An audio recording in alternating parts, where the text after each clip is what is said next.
Hello pharmacist, welcome back to notes card. कैसे हैं आप सभी लोग? आई होप आप सभी बहुत अच्छे होंगे। तो आज इस वीडियो लेक्चर में हम बात करने वाले हैं कम्युनिटी फार्मेसी के चैप्टर नंबर 8 की, जिसमें हमें बात करनी है over the counter medication, OTC medication के बारे में बात करनी है।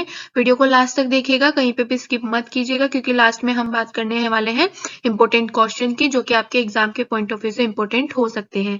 इस वीडियो लेक्चर के जो नोट्स है एज यूजुअल हमारी वेबसाइट नोट्स कार्ड पे आपको मिल जाएगा, जिसका लिंक इस वीडियो के डिस्क्रिप्शन में अवेलेबल है, तो आप वहां पे जाके चेकआउट कर सकते हैं। Now start the video. Topic को स्टार्ट करने से पहले एक बार देख लेते हैं आज कौन कौन से टॉपिक की हमें बात करनी है। तो ओटीसी मेडिकेशन में हमें बात करनी है डेफिनेशन की, need, role of pharmacist in OTC medication dispensing. Second topic हमारे पास आएगा OTC medication in India, counselling for OTC product. Next topic हमारे पास आएगा self medication and role of pharmacist in promoting the safe practice during self medication. Next हम बात करने वाले हैं responding to symptoms, minor elements and advice for self care in condition such as pain management, cough, cold, diarrhea, constipation, vomiting, fever, sore throat, skin disorder, oral health, mouth ulcer, dental pain and gum swelling। तो आज इन सारे topics की बात करने वाले हैं। सबसे पहले बात करते हैं ओटीसी मेडिकेशन की। सबसे पहला टॉपिक हमारे पास आता है over the counter medication. OTC medication क्या होती है? तो OTC medication over the counter आप समझ गए होंगे, जो हम क्या करते हैं, काउंटर पे जाते हैं किसी भी फार्मासिस्ट के पास और हम उसको बोल के मेडिकेशन ले आते हैं। यानी कि ओटीसी मेडिकेशन वो मेडिकेशन होती है जिनके लिए हमें कोई भी प्रिस्क्रिप्शन की जरूरत नहीं होती है। यानी कि आपको सिर्फ ओटीसी मेडिकेशन में इतना ध्यान रखना है कि ये वो मेडिसिन होती है जो आप नॉर्मली फार्मेसी पे जाते हो, ओरली आप बोलते हो और वो मेडिसिन आप लेके आ जाते हो, लेकिन आपको कोई प्रिस्क्रिप्शन की जरूरत नहीं होती है। जैसे कि आपका पेन किलर हो गया, आइबुप्रोफेन हो गया, या फिर कोई कफ सिरप हो गई, ठीक है। उसके बाद या फिर आप क्या करते हैं, जैसे कि फीवर होते हैं तो आपने पैरासीटामोल खरीद ली, डाइक्लो खरीद ली। तो इन सारी जो जितनी भी ये टैबलेट्स होती है, इनके लिए हमें कोई प्रिस्क्रिप्शन की जरूरत नहीं होती है, कोई कंपलसरी नहीं होता है। तो ये मेडिकेशन हमारी किस में आती है? ओवर द काउंटर मेडिकेशन में आती है। डेफिनेशन स्टार्ट कर लेते हैं। Over the counter medication are medication that can be purchased without a prescription for a healthcare provider। यानी कि जैसे मैंने अभी आपको बताया कि इसमें इन ओटीसी मेडिकेशन को परचेज करने के लिए कोई भी प्रिस्क्रिप्शन की जरूरत आपको नहीं होती है। हेल्थ केयर प्रोवाइडर से आप इनको डायरेक्टली ले सकते हो, ठीक है। They are available for use by the general public and are typical use to treat common alignment and health condition. यानी कि ये क्या होती है, ये जनरल पब्लिक के लिए अवेलेबल होती है, जो जनरल पब्लिक यूज कर सके, और जनरल ट्रीटमेंट में इनको यूज किया जाता है हेल्थ कंडीशन को ठीक करने के लिए।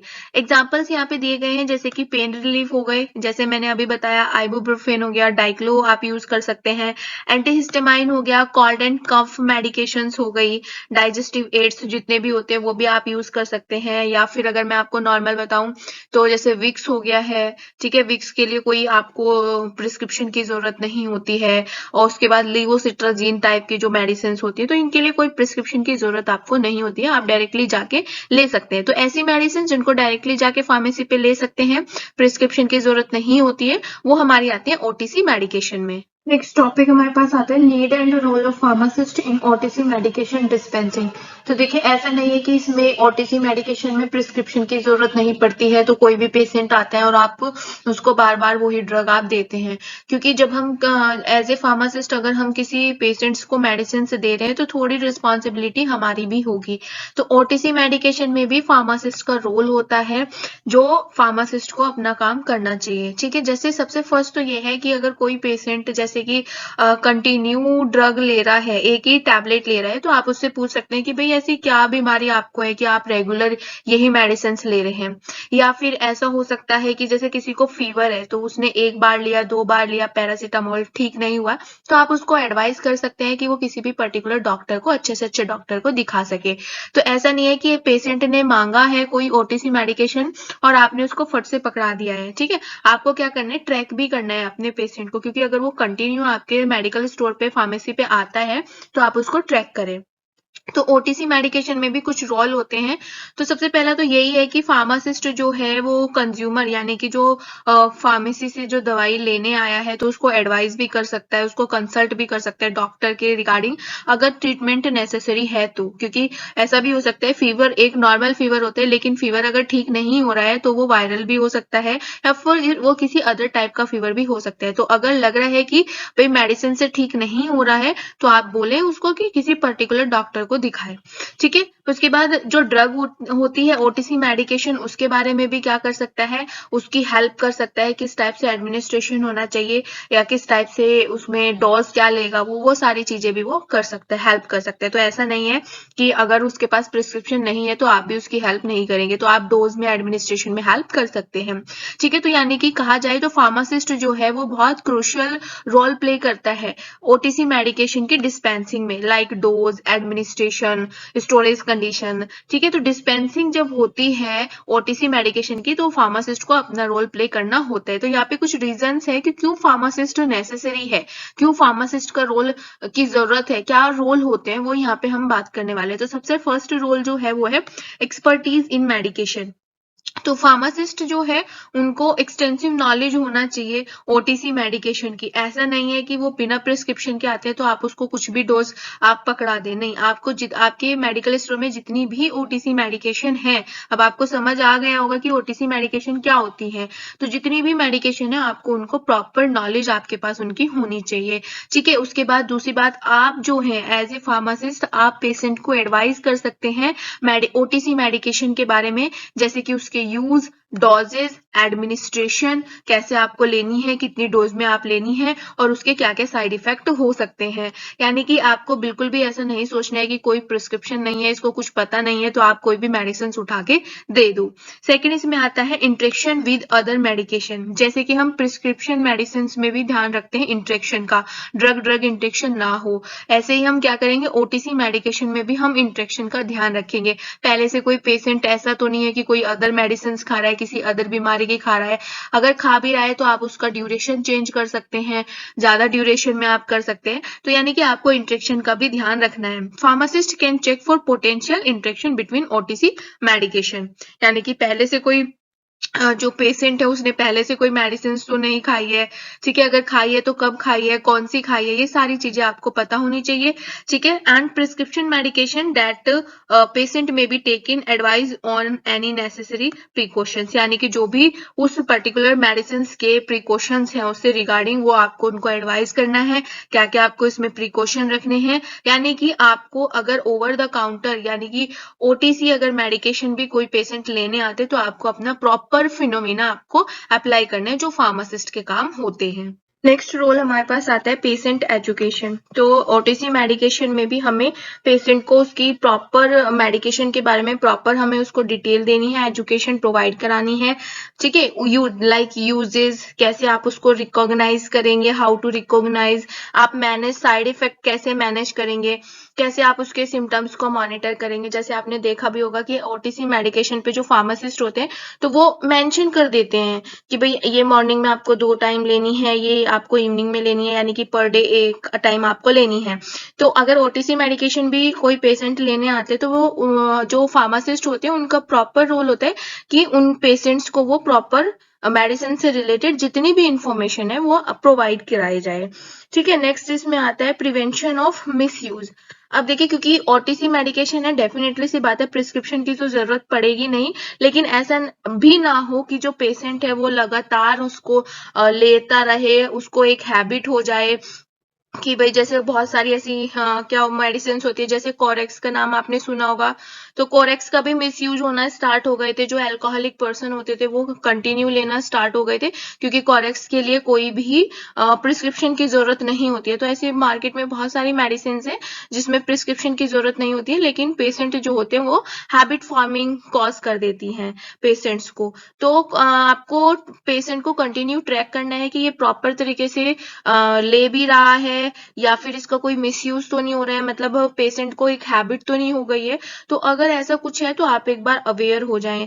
तो यहाँ पे यही है प्रिवेंशन ऑफ मिसयूज, यानी कि आपको फार्मासिस्ट को देखना है कि जो पेशेंट मेडिसिन लेके जा रहा है वो कोई मिसयूज तो नहीं कर रहा है। ठीक है, तो अब जो फार्मासिस्ट होते हैं वो ओटीसी मेडिकेशन के मिसयूज से प्रिवेंट करते हैं, बचाते हैं। ठीक है, और इंश्योर कर लेते हैं कि जो पेशेंट है वो प्रॉपर तरीके से मेडिकेशन को यूज कर रहा है।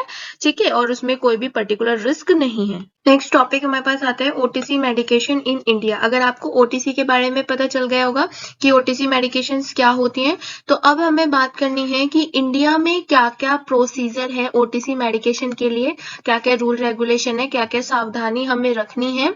क्योंकि ऐसा नहीं है कि भाई बिना प्रिस्क्रिप्शन के मिल रही है तो आप उसको अल्टीमेटली यूज करेंगे। आपके पास अगर कोई पेशेंट आता है तो आप उसको कंटिन्यू देते रहेंगे, क्योंकि फीवर में अगर पैरासीटामोल दिया जाता है और फीवर अगर ठीक नहीं होते तो आपका काम है एज ए फार्मासिस्ट कि आप उसको डॉक्टर के पास रेफर करें, उसको कोई अच्छा डॉक्टर बताएं। ऐसा नहीं है कि अपनी मार्केटिंग बढ़ाने के लिए आप उसको कंटिन्यू मेडिसिन देते रहें। तो इंडिया में क्या प्रावधान है वो हमें बात करनी है। तो देखिए, अगर बात की जाए इंडिया में तो ओटीसी मेडिकेशन बहुत सारी अवेलेबल है जो जनरल पब्लिक कॉमनली यूज भी करती है। ठीक है, अपने आप को ठीक करने के लिए। तो जितनी भी हमारी हेल्थ कंडीशंस हैं तो उसके लिए ये माइनर अलाइनमेंट है। ठीक है, माइनर यानी कि सेल्फ ट्रीटमेंट के लिए जनरल पब्लिक इसको यूज करती है। ठीक है, ओटीसी मेडिकेशंस को इंडिया में बहुत सारी ओटीसी मेडिकेशन अवेलेबल भी हैं, जैसे कि सेकंड पॉइंट में एग्जांपल दिए गए हैं। तो एग्जांपल में इंक्लूड है पेन रिलीवर, आइबुप्रोफेन वगैरह आप यूज करते हो, डाइक्लो आप यूज करते हो, कफ सिरप्स हो गई, ठीक है, कॉल्ड मेडिकेशंस हो गई, एंटासिड्स हो गई, एंटी एलर्जी मेडिकेशन हो गई। कफ में अगर एक कॉमन एग्जांपल हम ले लें तो पहले क्या था, कॉरेक्स आती थी। तो कॉरेक्स में क्या होता था, अल्कोहलिक जो पर्सन होते थे वो कंटिन्यू कॉरेक्स पीते थे। ठीक है, उसमें क्या होता था, निकोटीन होता था। तो इसलिए क्या हुआ था, इंडिया में ये बैन हो गई थी, क्योंकि कॉरेक्स के लिए किसी भी प्रिस्क्रिप्शन की जरूरत नहीं थी। तो जो नशे वाले पर्सन होते थे, जो नशा करते थे, तो वो क्या करते थे, कफ के लिए कॉरेक्स मांगते थे, और जो फार्मासिस्ट थे वो कॉरेक्स दे देते थे। लेकिन उसके लिए क्योंकि प्रिस्क्रिप्शन की जरूरत नहीं है तो कुछ लोगों ने इसको हैबिट फॉर्मिंग बना लिया था, अपने नशे के लिए यूज करना स्टार्ट कर दिया था। तो इसीलिए इंडिया में ये बैन हो गया था। तो ऐसा नहीं है कि ओटीसी मेडिकेशन के लिए कोई रूल रेगुलेशन नहीं है, अगर प्रिस्क्रिप्शन की जरूरत नहीं है तो लोग कैसे भी खरीदें, ऐसा भी नहीं है। ठीक है, तो यहाँ पे कुछ एग्जाम्पल्स हैं। और अगर ओटीसी मेडिकेशन के रेगुलेशन फ्रेमवर्क की बात करें तो ये जो पर्टिकुलर आता है ये इंडिया में central drug standard control organisation के अंडर में आता है, जिसको आप शॉर्ट फॉर्म में बोल सकते हो CDSCO। ठीक है, जिसका फुल फॉर्म है central drug standard control organisation, जिसकी रिस्पॉन्सिबिलिटी ही यही होती है कि ओटीसी मेडिकेशन, जितने भी ओटीसी टाइप मेडिकेशन है उनकी सेफ्टी को इंश्योर करने का, इफिकेसी को इंश्योर करने का, उनकी क्वालिटी को इंश्योर करने का फार्मास्यूटिकल्स कंपनी में इंडिया में। तो ये ऐसा नहीं है कि भाई ओटीसी मेडिकेशन के लिए कोई रूल रेगुलेशन है, डेफिनेटली सी बात है किसी अंडर फ्रेमवर्क में ही काम करता है। कोई जो भी जितना भी रेगुलेशन होता है वो एक संस्था, जो ऑर्गेनाइजेशन है उसी के अंडर में काम होता है, जिसमें बात की जाती है उसकी सेफ्टी की, इफिकेसी की, क्वालिटी की। ठीक है, उसके बाद फार्मासिस्ट भी जो है, जैसे कि हमने पिछली बार अभी भी पढ़ा है, पिछली स्लाइड में भी पढ़ा है, तो जो फार्मासिस्ट होते हैं वो भी बहुत ज्यादा इंपॉर्टेंट रोल प्ले करते हैं पेशेंट्स को एडवाइस देने के लिए कि उसको कैसे ओटीसी मेडिकेशन को प्रॉपर तरीके से यूज करना है, कैसे वो पोटेंशियल इंट्रेक्शन ड्रग इंट्रेक्शन को चेक कर सकते हैं। ठीक है, कैसे उनसे बच सकते हैं। अगर आप कोई अदर मेडिकेशन आप ले रहे हैं और आपको ओटीसी मेडिकेशन भी आपको लेनी है तो आप इन ड्रग इंट्रेक्शन से आप कैसे बच सकते हैं, ये सारी एडवाइस कौन देता है, फार्मासिस्ट देता है। नेक्स्ट टॉपिक हमारे पास आता है काउंसलिंग फॉर ओटीसी प्रोडक्ट, यानी कि जो ओटीसी प्रोडक्ट होते हैं तो अगर कोई पेशेंट उनको ले रहा है तो एज ए फार्मासिस्ट आप किस टाइप से उसकी काउंसलिंग करें। तो सबसे फर्स्ट इसमें आता है इंडिकेशन एंड डोजेस। ठीक है, तो एज ए फार्मासिस्ट और as a health care provider अगर आपके पास कोई ऐसा पर्टिकुलर पेशेंट आता है जो ओटीसी मेडिकेशन को यूज करना चाह रहा है, तो सबसे पहले आप उसको जो भी जितने भी इंडिकेशन है वो एक्सप्लेन करें। ठीक है, उसके बाद उसको डोज रिकमेंड करें according to patient age, weight और मेडिकल हिस्ट्री। नेक्स्ट सेकेंड इसमें आता है पोटेंशियल साइड इफेक्ट। तो अगर ओटीसी प्रोडक्ट जो पेशेंट यूज कर रहा है तो आप उसको उसके प्रोडक्ट के बारे में जो भी साइड इफेक्ट हैं उसके बारे में इंफॉर्मेशन दें और उसको एडवाइस करें कि किस टाइप से आप उसको मैनेज कर सकते हैं साइड इफेक्ट को। नेक्स्ट इसमें थर्ड आता है प्रिकॉशंस एंड वार्निंग। तो मेनली अगर ऐसी कोई ओटीसी मेडिकेशंस है जिसमें कोई प्रिकॉशंस है और वार्निंग है तो आप पेशेंट्स को एडवाइस करें, ठीक है, किसी भी प्रिकॉशंस के बारे में और किसी भी अगर कोई वार्निंग है तो उसके बारे में भी आप पेशेंट्स को बताएं कि जो ओटीसी प्रोडक्ट आप खरीद रहे हैं उसका ये प्रिकॉशन है और वार्निंग ये है। प्रिकॉशन का मतलब है जैसे कि भाई हमें जैसे होता है ना कि आपको ये मेडिसिन जो है वो सर्टेन एक्टिविटी या फिर फूड से अवॉइड करना है, या फिर कुछ इस टाइप से होता है कि फूड्स खाने से पहले आपको 1 घंटा पहले लेनी है। तो जितने भी इस टाइप के प्रिकॉशंस होते हैं, वार्निंग होती हैं, वो आपको पेशेंट्स को बताना है, ठीक है। फोर्थ इसमें है इंटरेक्शन विद अदर मेडिकेशन। अब अगर ऐसा है कि पेशेंट पहले से कोई मेडिसिन खा रहा है, ठीक है, या फिर कोई ओटीसी मेडिकेशन यूज कर रहा है और अब फिर से आप उसको ओटीसी मेडिकेशन देते हो तो आपको उसको एडवाइस करना है, उसको ड्रग इंटरेक्शन के बारे में बताना है, यानी कि वो अदर जो मेडिसिन खा रहा है और उसके बाद फिर ओटीसी प्रोडक्ट आप यूज कर रहा है तो इस टाइप का अगर कोई इंटरेक्शन आपको लगता है कि हो सकता है तो आप उसके बारे में उसको बताएं। तो यहाँ पे यही लिखा हुआ है इंक्लूडिंग प्रिस्क्रिप्शन मेडिकेशन और टीसी मेडिकेशन और सप्लीमेंट, यानी कि अगर कोई वो अदर सप्लीमेंट यूज कर रहा है और साथ साथ ओटीसी मेडिकेशन यूज कर रहा है और आपको पता है कि ये इंटरेक्शन में चला जाएगा तो आप उसको एक बार एडवाइस करें, अवेयर करें। नेक्स्ट इसमें आता है ड्यूरेशन ऑफ यूज, ठीक है। तो आपको क्या करना है, आपको अपने पेशेंट्स को एडवाइस करना है कि कितने ड्यूरेशन के लिए आपको ये यूज करना है। जो भी रिकमेंडेशन होगा, कितने जितने भी ड्यूरेशन के लिए रिकमेंडेड होगा वो आपको उसके बारे में बताना है कि कितने टाइम में आपको खाना है। लेकिन अगर ये जो पर्टिकुलर लक्षण है अगर ये बने रहते हैं या बिगड़ जाते हैं तो आपको ही उस पेशेंट्स को क्या करना है, एडवाइस करना है कि आप कोई मेडिकल सीख का मतलब है यहाँ पे कि आप कोई मेडिकल हेल्प ले ले, ठीक है, किसी डॉक्टर के बारे में बता दिया या किसी हॉस्पिटल्स के बारे में बता दिया। अगर वो पर्टिकुलर सिम्टम्स जो है वो नहीं सुधर रहे हैं आपकी मेडिकेशन से, ओटीसी प्रोडक्ट से, या फिर और ज्यादा बिगड़ जा रहे हैं तो आप उसको एडवाइस कीजिए कि आप उस पर्टिकुलर मेडिकल की आप यूज कर सकते हैं, मेडिकल की हेल्प ले सकते हैं, उस हॉस्पिटल में जा सकते हैं, उस डॉक्टर के पास जा सकते हैं, जो भी आपको लगता है कि वो बेहतर है। उसके बाद आता है स्टोरेज एंड डिस्पोजल। तो पेशेंट्स को आपको बताना है, हमें पेशेंट्स को खाने की किस टाइप से आप इसको डोज में किस टाइप से आप इसको डोजेज लें, ठीक है, एडमिनिस्ट्रेशन से लेके हमें डिस्पोजल सारा बताना है अपने पेशेंट्स को। तो आपको बताना है पेशेंट्स को कि जो मेडिसिन जो ओटीसी प्रोडक्ट वो यूज करने वाले हैं तो उनको कैसे स्टोर करना है ये एडवाइस करें। उसके बाद उनको कैसे लेना है, एडमिनिस्टर करना है, ये भी एडवाइस करें। उनको कैसे अपने घर में रखना है, जैसे आपने देखा होगा कि कुछ कूलिंग एरिया में रखा जाता है, उसके बाद कुछ होता है कि भाई लाइट के एक्सपोजर में ना आए वरना खराब हो जाएगी। तो जो भी उनकी स्टोरेज कैपेसिटी है वो बतानी है, जैसे चिल्ड्रन से दूर रखना है ये बताना है कि भाई चिल्ड्रन से दूर रखना है, ठीक है। तो जितनी भी इस टाइप की जो भी स्टोरेज है, जो भी डिस्पोजल है, अच्छा डिस्पोजल का मतलब यहाँ पे है कि आपको अपने पेशेंट्स को बताना है कि किस टाइप से आप उसको डिस्पोज करें। तो अकॉर्डिंग टू जो भी लोकल रेगुलेशंस होगा उसके अकॉर्डिंग आपको बताना है कि आप प्रॉपर तरीके से इसको डिस्पोज करें, ठीक है, चिल्ड्रन से दूर रखें और उसके बाद जो भी उसकी स्टोरेज कंडीशन होगी वो आप अपने पेशेंट्स को बताएंगे।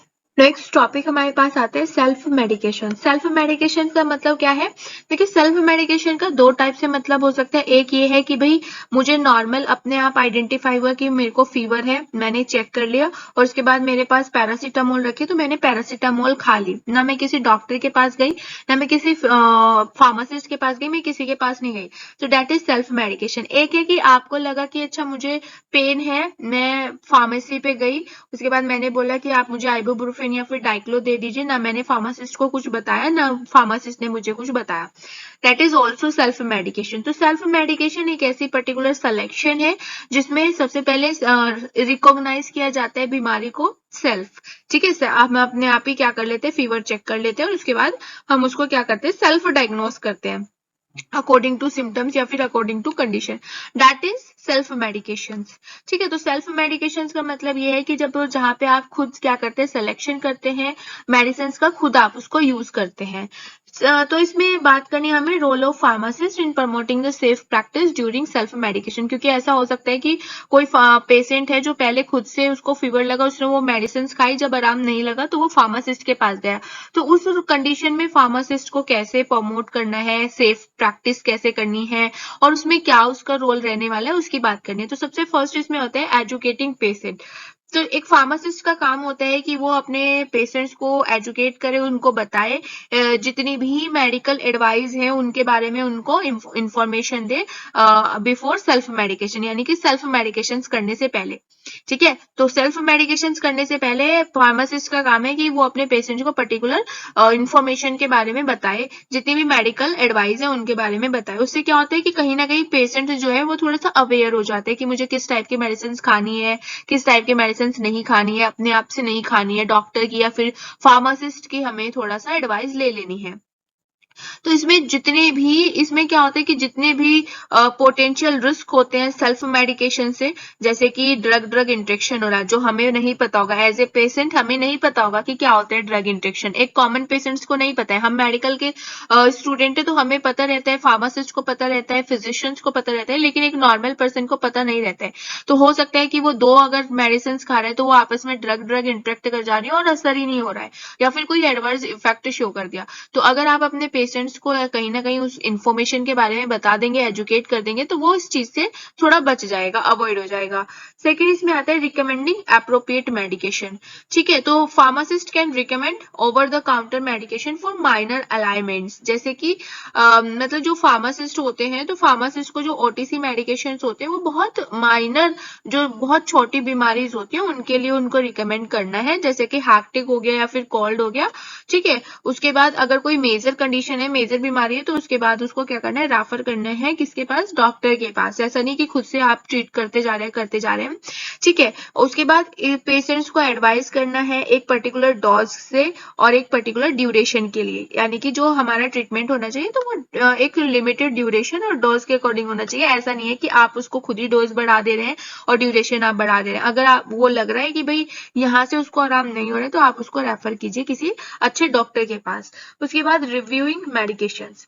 तो इसमें क्या होता है कि जो फार्मासिस्ट होते हैं वो एक बार पेशेंट्स की जो मेडिकेशंस है उसको एक बार रिव्यू कर ले, आइडेंटिफाई कर ले, पर्टिकुलर ड्रग इंट्रेक्शन को आइडेंटिफाई कर ले या फिर कॉन्ट्राइंडिकेशंस को आइडेंटिफाई कर ले उससे पहले, रिकमेंड करने से पहले। यानी कि जितनी भी ओटीसी मेडिकेशन अगर आप किसी को रिकमेंड करते हैं पेशेंट्स को, तो एक बार आप ड्रग इंट्रेक्शन और कॉन्ट्राइंडिकेशन के बारे में थोड़ा सा आइडेंटिफाई कर ले।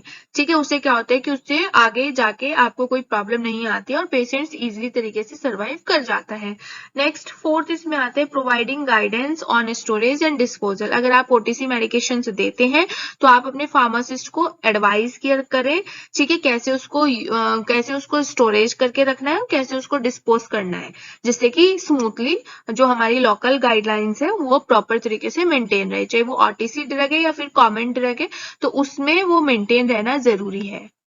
नेक्स्ट टॉपिक हमारे पास आता है responding to symptoms, minor alignment and advice for self care in condition such as pain management, cough, cold, diarrhoea, constipation, vomiting, fever, sore throat, skin disorder, oral health, mouth ulcer, dental pain and gum swelling. तो हमें इनमें बात करनी है कि कैसे हम छोटी छोटी बीमारी के लिए हम कैसे सेल्फ केयर के अकॉर्डिंग एडवाइस कर सकते हैं, यानी कि सेल्फ केयर में हम कौन कौन सी एडवाइस कर सकते हैं और अकॉर्डिंग टू सिम्टम्स हम क्या रिस्पॉन्ड कर सकते हैं इन कंडीशंस में, जैसे कि पेन मैनेजमेंट हो गया, कफ हो गया, कोल्ड हो गया। तो ये छोटी छोटी जो बीमारीज हैं तो हम कैसे एडवाइस कर सकते हैं पेशेंट्स को सेल्फ केयर के लिए, ये हमें इसमें बात करनी है। तो सबसे फर्स्ट हमारे पास जो माइनर डिजीज आती है वो है हमारे पास पेन मैनेजमेंट। अब देखिए, पेन को मैनेज करने के लिए हमें यहाँ पे बताना है कि एज ए फार्मासिस्ट आप अपने पेशेंट्स को क्या क्या एडवाइस दे सकते हैं कि वो क्या क्या सेल्फ केयर करें, या फिर अगर आपको भी पेन है, ठीक है, तो आप क्या क्या सेल्फ केयर कर सकते हैं, यानी कि जो अपने आप की गई हुई केयर है, आपको किसी दूसरे की जरूरत नहीं पड़ी है, वो आप क्या क्या कर सकते हो। क्योंकि अगर हम मेडिसिन सेल्फ तरीके से खाएंगे तो हो सकता है हमें उसके बारे में इतना ना पता हो, लेकिन सेल्फ केयर जो हम खुद से कर सकते हैं और हमें उनके बारे में पता है। ठीक है। तो पेन जो है ये कॉमन एक्सपीरियंस है, सिम्टम्स है, बहुत सारे लोग सर्वाइव करते हैं। ऐसा नहीं है कि आपको कभी पेन नहीं हुआ होगा डेफिनेटली, कभी हाथ में, पैर में, सर में, बैक में तो पेन होता है। ठीक है। तो इसमें हम कौन कौन से सेल्फ केयर्स कर सकते हैं, तो इसमें बहुत सारे ऐसे सेल्फ मेजरमेंट है जो हम कर सकते हैं पेन को मैनेज करने के लिए। यहाँ पे कुछ टिप्स हैं, जैसे कि सबसे फर्स्ट आता है रेस्ट। अब रेस्ट क्या है, रेस्ट बहुत ज्यादा इंपॉर्टेंट पार्ट है, इसेंशियल पार्ट है पेन को मैनेज करने के लिए। ठीक है। ये क्या करता है, बॉडी को हील करता है, उसके बाद बॉडी को रिकवर करता है। लेकिन ज्यादा लंबे टाइम तक अगर हम रेस्ट करते हैं तो ये डेफिनेटली हमारे लिए, बॉडी के लिए हार्मफुल है। तो आपको क्या करना है, ये बहुत इंपॉर्टेंट थिंग है, बहुत इंपॉर्टेंट बात है कि आप क्या करें, रेस्ट को मैनेज करें। जो रेस्ट टाइमिंग है बैलेंस करें, जेंटल एक्टिविटी करें। ऐसा नहीं है कि अगर लेटे हुए रेस्ट कर रहे हो तो पूरा दिन फिर आप रेस्ट कर रहे हो, तो दैट इज रॉन्ग। सेकंड इसमें आता है हीट और कोल्ड थेरेपी।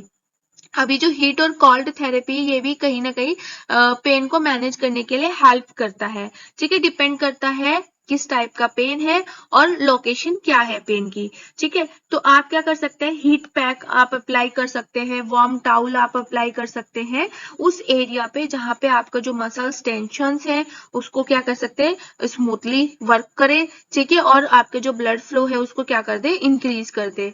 ठीक है। तो कहीं ना कहीं क्या है, जो आपका हीट पैक है, हीट पैक यानी कि जिसमें गर्म पानी वगैरह भरा रहता है, या फिर आप कोई क्या करें, वार्म टाउल ले ले और जहां पे भी आपको पेन है, जहां भी आपको मसल्स टेंशंस को आसानी से, आपको मसल्स टेंशंस को रिमूव करना है, स्मूथली करना है, या फिर ब्लड फ्लो को इंक्रीज करना है, वहां पे आप उसको कर सकते हैं।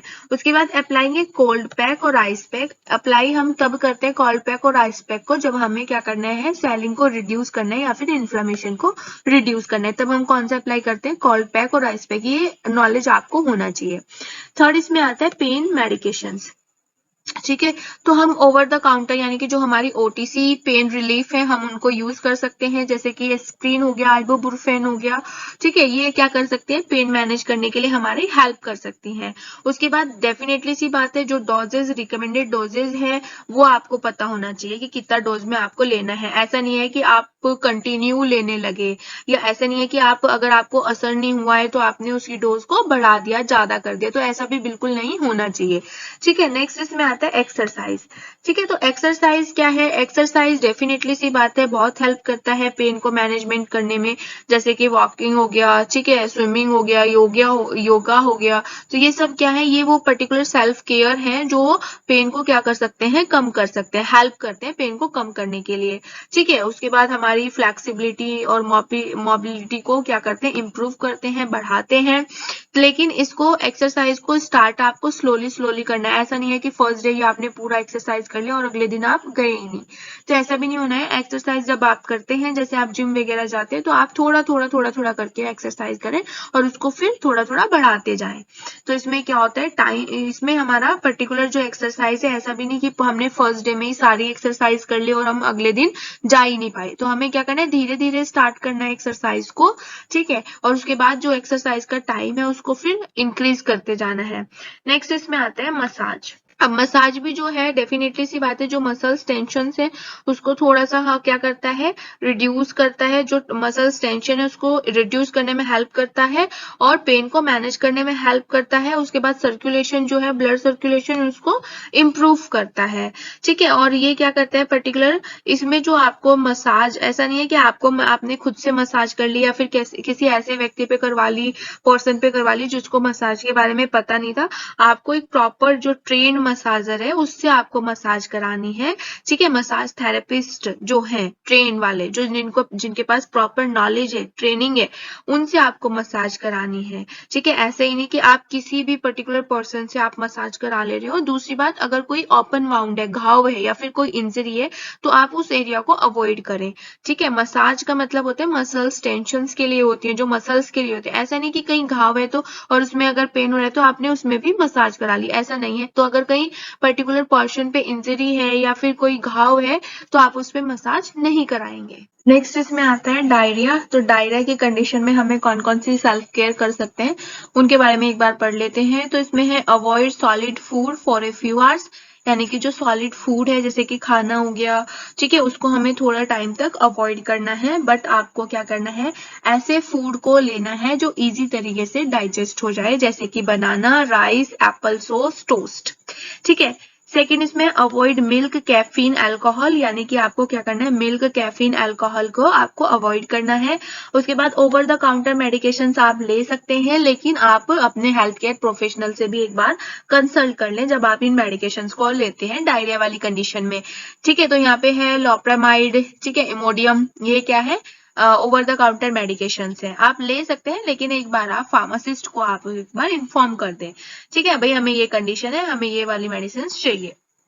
तो वो उसके बारे में फिर सारी डिटेल्स आपको बता देगा, किस टाइप से लेनी है, कैसे आपको लेनी है, किसके साथ आपको लेनी है, कितना टाइम आपको अभी रेस्ट करना है। कॉन्स्टिपेशन की बात कर लेते हैं। तो कॉन्स्टिपेशन में हमें क्या करना है, जो हमारा फ्लूइड होता है, ठीक है, जैसे पानी हो गया, ठीक है, या फिर बहुत हल्का खाना हो गया, जैसे दाल, बहुत पतले वाली दाल हो गई, तो इसमें हमें क्या है, तरल पदार्थ जो होते हैं जैसे कि वाटर हो गया, स्पेशली इस टाइप के हमें ड्रिंक करना है। उसके बाद फाइबर्स इनटेक इंक्रीज करना है, जैसे कि फ्रूट्स हो गया, वेजिटेबल्स हो गया, होल ग्रेन्स हो गया, तो ये हमें क्या करना है, इंक्रीज करना है। उसके बाद अपने आप को रेगुलर फिजिकल एक्टिविटी में इंगेज रखना है, जैसे कि घूमना, एक्सरसाइज करना, योगा करना, इसमें इंगेज कर रखना है। ओवर द काउंटर मेडिकेशंस आप यूज कर सकते हैं, उसके लिए आप अपने एक बार हेल्थ केयर प्रोफेशनल से एक बार आप कंसर्न कर ले, ठीक है। ओवर द मेडिकेशन में हम यूज करते हैं स्टूल सॉफ्टनर और लेग्जेटिव्स हम इसमें यूज करते हैं, ठीक है। वॉमिटिंग की बात कर लेते हैं। तो वॉमिटिंग की अगर सेल्फ केयर की बात करें तो इसमें क्या है, small amount of clear liquid drink आपको लेना है, जैसे कि वाटर और electrolyte solution to prevent dehydration, यानी कि जिससे कि आप डिहाइड्रेशन से बचे, क्योंकि वॉमिटिंग में डेफिनेटली सी बात है पानी की कमी हो जाती है, तो आपको हल्का हल्का क्या करना है, लिक्विड लेना है, जैसे कि हम वॉमिटिंग के टाइम पे हम ग्लूकोज वगैरह लगाते हैं पेशेंट्स को, दैट इज, ठीक है। उसके बाद सेकंड, आपको सॉलिड फूड को अवॉइड करना है, ठीक है। उसके बाद rest and avoid physical activity, आपको रेस्ट करना है, फिजिकल एक्टिविटी को टोटली आपको अवॉइड करनी है। ओवर द काउंटर मेडिकेशंस आप ले सकते हो, जैसे कि एंटीमेटनिक्स आप यूज कर सकते हैं, लेकिन उससे पहले एक बार आप अपने हेल्थ केयर प्रोफेशनल्स को आप एक बार कंसर्न कर ले, जिससे कि वो आपको सारी इंफॉर्मेशन दे दे और बेस्ट मेडिकेशंस आपको दे उस कंडीशंस के लिए। नेक्स्ट डिजीज हमारे पास आती है फीवर। फीवर क्या है, कॉमन सिम्टम्स है, ठीक है, बीमारी का एक सोर्स है, जो वायरल की वजह से भी हो सकता है या किसी बैक्टीरिया इन्फेक्शन की वजह से भी हो सकता है। तो अगर आपको फीवर होता है तो सबसे पहले आप रेस्ट करें, उसके बाद अपने आप को हाइड्रेट करके रखें, ठीक है। ओवर द काउंटर मेडिकेशन आप यूज कर सकते हैं, लेकिन एज यूजुअल एक बार आप अपने जो फिजिशियंस हैं, जो हेल्थ केयर प्रोवाइडर है, आप उनसे एक बार कंसर्न कर लें। तो ओवर द काउंटर मेडिकेशन में हम यूज कर सकते हैं आइबुप्रोफेन।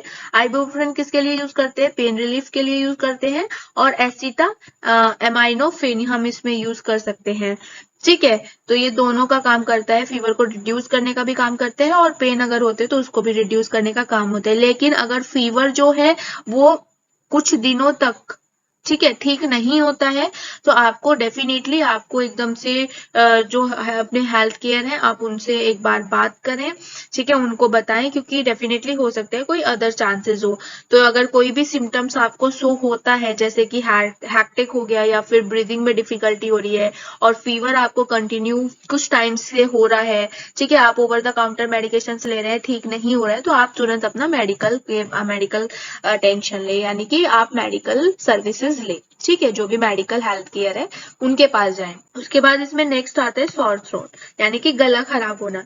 तो देखिए ये जो गला खराब होना है इसके भी बहुत सारे फैक्टर्स हो सकते हैं, बहुत सारे रीजंस की वजह से ये कॉज हो सकता है, जैसे कि वायरल इन्फेक्शन की वजह से हो सकता है, या फिर बैक्टीरियल इन्फेक्शन की वजह से हो सकता है, या किसी एलर्जी की वजह से हो सकता है, एसिड रिफ्लक्स की वजह से हो सकता है।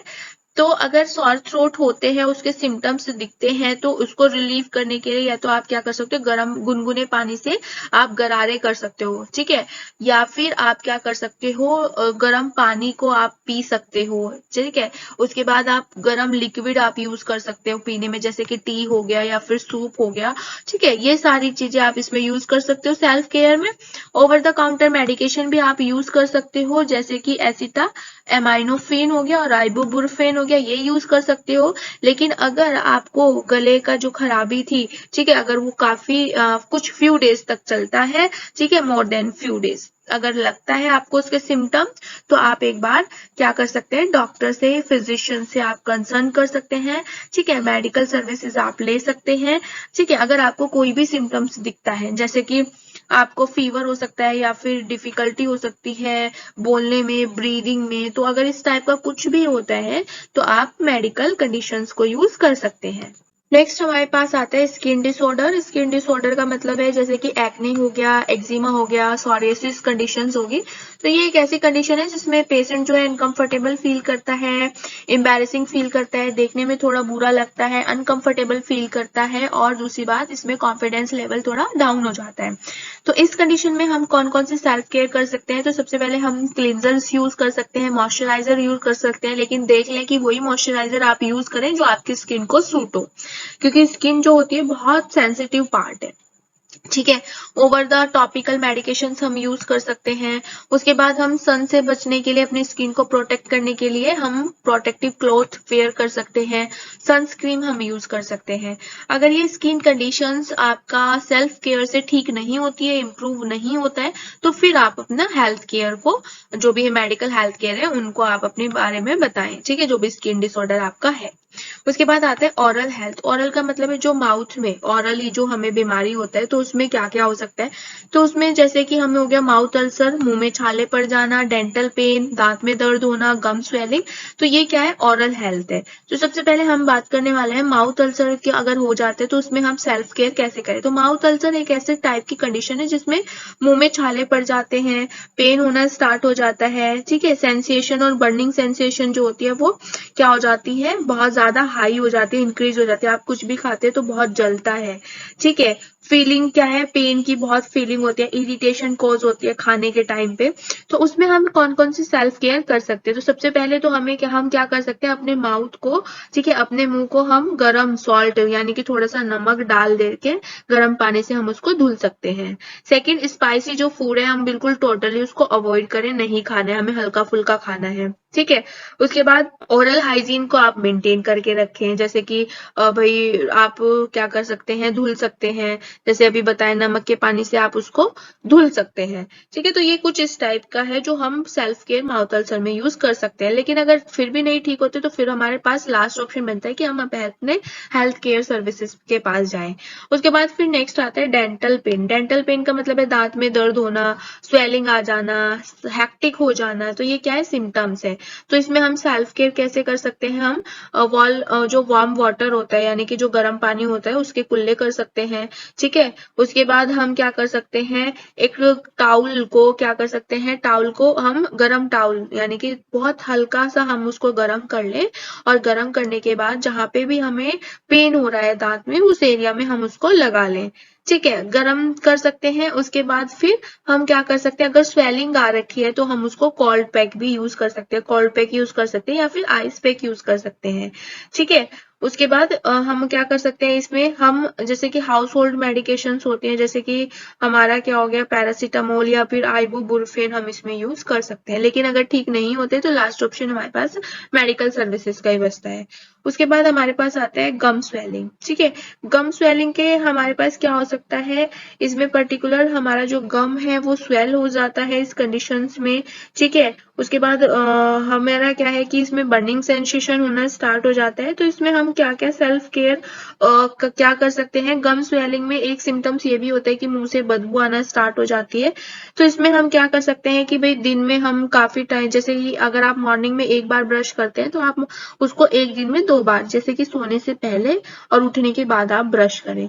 तो ये इसमें आप सेल्फ केयर यूज कर सकते हो, ठीक है। उसके बाद बहुत सारे जेल आते हैं, स्वेटनिंग आते हैं, स्वेटिंग एजेंट्स आते हैं जो हम यूज कर सकते हैं, ठीक है। माउथ फ्रेशनर आते हैं जो हम इसमें यूज कर सकते हैं। नेक्स्ट लास्ट में हमारे पास आते हैं कुछ इंपॉर्टेंट क्वेश्चन, जैसे कि फर्स्ट क्वेश्चन है what is OTC over the counter medications. Second question है what is the role of pharmacist in OTC medications. Third question है define self medications, explain the role of pharmacist in self medications. Next question हमारे पास आता है how to manage pain, fever, oral health. तो कुछ important question है, ये exam के पॉइंट ऑफ व्यू से इंपॉर्टेंट हो सकते हैं। आप इनको सॉल्व करके पता कर सकते हैं कि आपको कितनी प्रिपरेशन की आगे जरूरत है और कितनी अभी तक आपकी प्रिपरेशन हुई है, कितना आपको समझ आया है। Thank you for watching this video. If you want to connect with us, then join our Telegram or WhatsApp group. Link will be mentioned in description box. Thank you so much.